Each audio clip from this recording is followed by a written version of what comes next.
this is Dr. Osborne with Web Wellness University, and today I want to talk a little bit about grain. So many people going gluten-free in today's nutritional world to treat a variety and battery of different health problems, from IBS to celiac disease to migraine headaches to autoimmune conditions.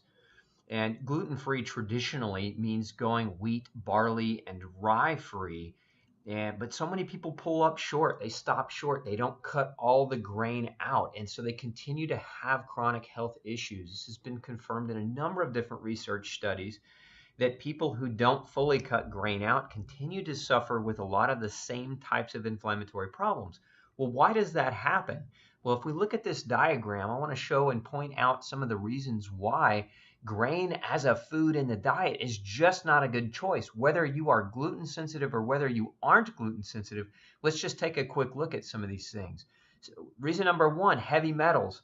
It's been shown that many forms of corn and corn syrup contain the heavy metal mercury, linked to neurological disease, linked to nerve damage, linked to ataxia, linked to memory loss, linked to so many different types of health issues. If we look at rice as a grain, classically it's considered a gluten-free grain, but rice in and of itself can be very, very high in arsenic and cadmium. Both of these heavy metals can mimic calcium deficiency and zinc deficiency. So what happens next? Chronic muscle spasm, chronic pain, hormone disruption. These are very, very big issues.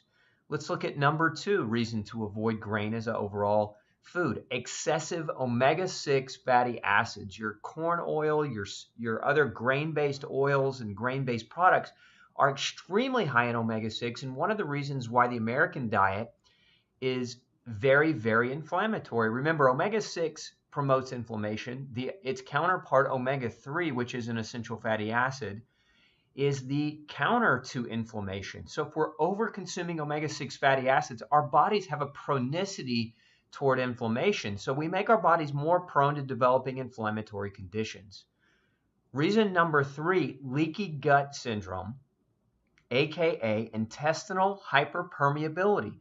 Leaky gut is caused by grain consumption. This has been confirmed in a number of research studies.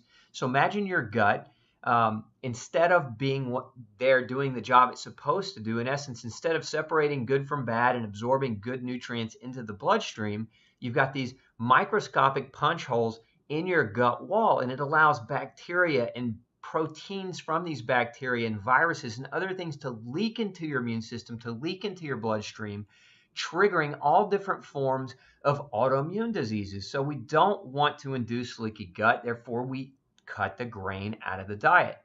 Excessive carbohydrates.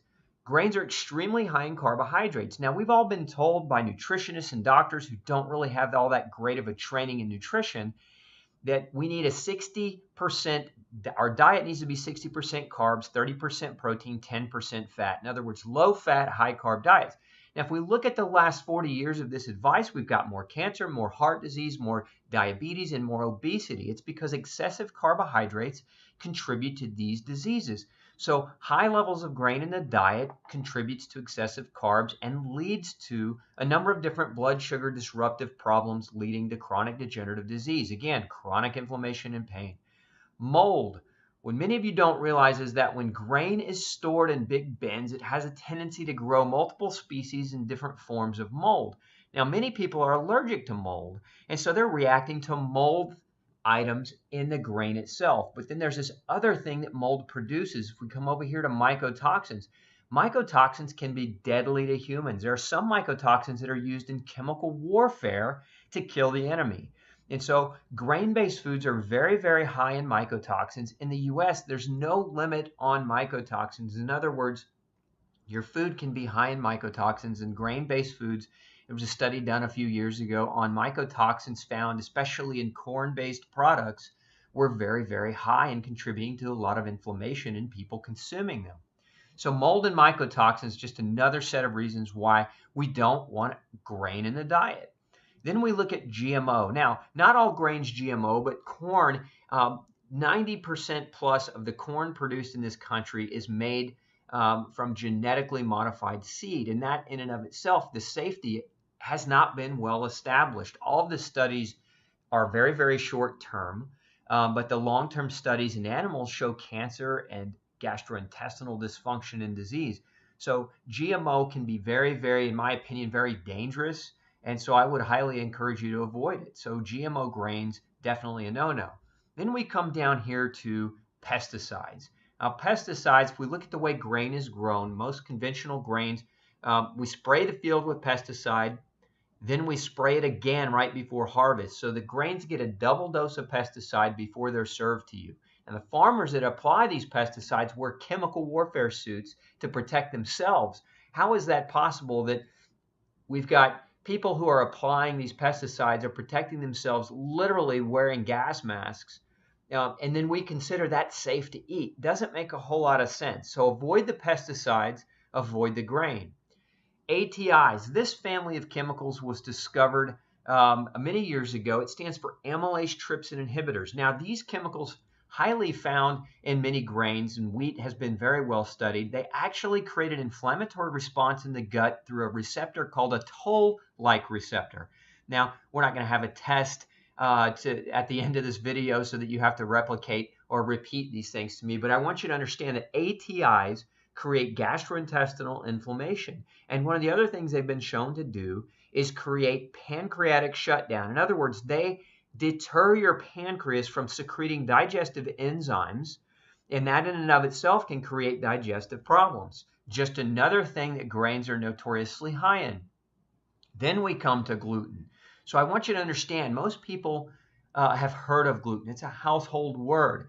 They go gluten-free by going to the grocery store and buying all these gluten-free products that are still full of corn and rice and sorghum and millet and other grains. But remember, the other grains all have these other problems in common. And again, the bottom line and the kind of the common denominator here is that they lead to chronic inflammation and pain. So I want you to take away from this message today, no grain, no pain. Take the grain out of your diet. You take these things largely out of your diet, and you can lock down and you can take control of the inflammation and be much, much healthier as a result of doing so. And I have seen this in thousands and thousands of patients coming through my clinic with chronic pain and autoimmune conditions. Cutting out grain is essential, and it's crucial to arresting inflammation and allowing the body to heal. This is Dr. Osborne with Web Wellness University. Click the link below this video if you want to learn more about No Grain, No Pain and how it can help you restore your health. Take care.